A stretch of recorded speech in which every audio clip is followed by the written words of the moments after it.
ওং অখণ্ড সংহিতা বা শ্রী শ্রী স্বামী স্বরূপানন্দ পরমহংসদেবের উপদেশ বাণী দশম খণ্ড।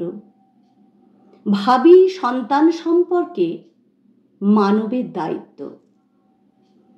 একজনের প্রশ্নের উত্তরে শ্রী শ্রী বাবামুনি বলিলেন, পুরুষই হও আর নারী হও, সন্ন্যাসী যদি না হও, তাহলে তোমার জীবনের সর্বপ্রধান পার্থিব কর্তব্য হচ্ছে তোমার ভাবী সন্তানের প্রতি।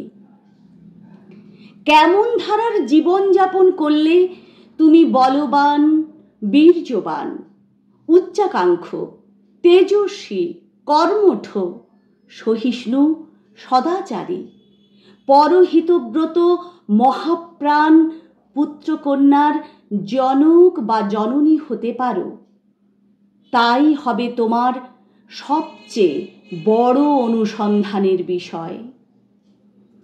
তুমি যদি উপকারীর উপকার বিস্মৃত হও, অকৃতজ্ঞ হও, নির্দয়, নির্মম, নিষ্ঠুর হও, তোমার সন্তান সন্ততিও সেই রুচি, সেই প্রকৃতি নিয়ে আবির্ভূত হবে।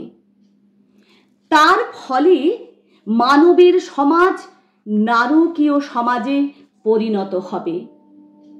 সন্তান গোষ্ঠী যাতে মানুষের জাত বলে পরিচয় দিতে পারে, তারই জন্য তোমাদের সর্বপ্রযত্নে মানুষ হতে হবে।